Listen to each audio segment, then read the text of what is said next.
New face, Stephen, can you tell us a little bit about him? Yeah, we're pleased to have Charles Dunnan. I think he adds a real competition to the back four. He can play left-sided centre-half or left-back. Adds real pace and athleticism to the team.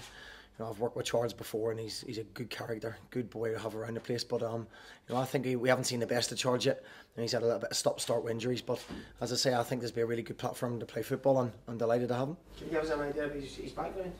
Yeah, Charles was at Wycombe. He went for big money to Blackpool. Played lots of games in the Championship, and then he went to Oldham. I had him at Oldham for 6 months, where he got an injury and kept him out for the last 3 or 4 months.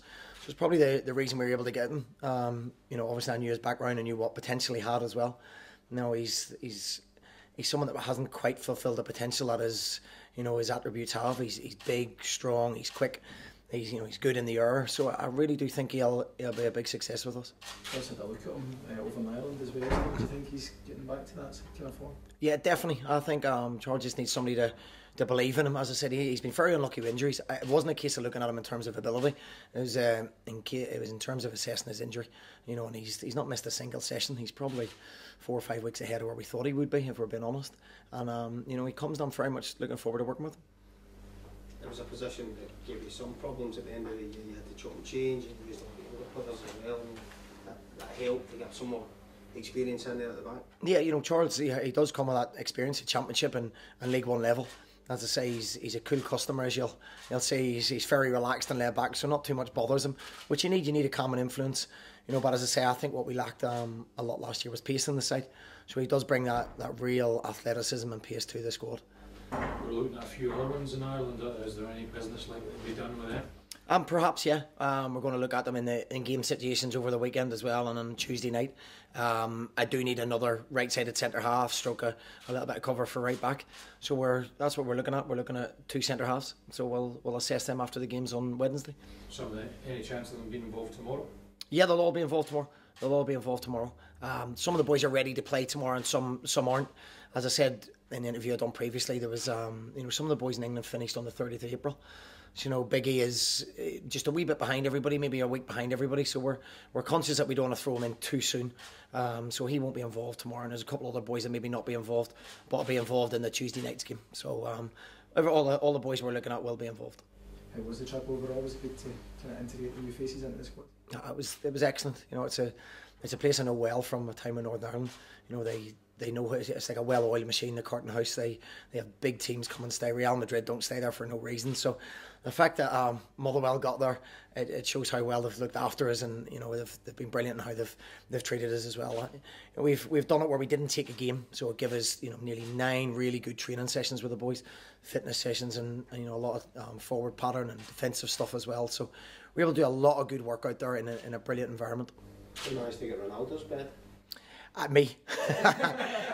No, Michael Neal banned me from the suite. That was the only part of the deal, was I wasn't allowed to have his presidency suite. That was the only thing. But no, the facilities are top class, the pitches are top class, and the food, it's a wee bit different than going abroad. It is abroad to an extent, but the food's the same. The people are the same. The language barrier is not a problem, and they know what you want. As I say, the top clubs don't go there for no reason, so it gives us a real base to build from. There's a lot of talk about Louis Moulton betting again at the end of last season. Is that gone quiet? You can confident they'll win your squad at the start of the season? Yeah, we've had conversations about Ben last season. There hasn't been anything else since that.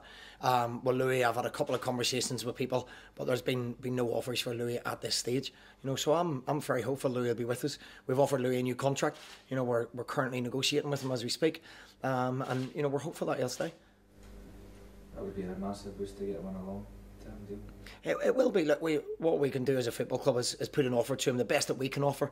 We can't pay what other teams can pay. We know that. But Louis loved here. The fans adore him. He's been brilliant for the football club, and the football club have been brilliant for Louis as well. They've given him a platform to play on. So it's something that we wanted to do. I made it clear to the board, and the board backed it fully that we put an offer to Louis. And it's up to Louis whether he takes it or not. If he doesn't, then that's fine. He'll still be a massive part of what we do. But if he does, it would be a big boost. Do you anticipate Chris Cadden still being here? There was obviously a bit of interest in him as well. I don't even want to answer that question, because the offer that was made is actually virgin and laughable for somebody of Chris's talent. When a boy can walk out of the club when his contract runs out for 600,000 for his compensation, the offer of 100 grand is let's say we'll move on very quickly because it won't be something I'll be considering. Was it slightly even insulting a wee bit, Stephen, that they can offer the Like, it's football, isn't it?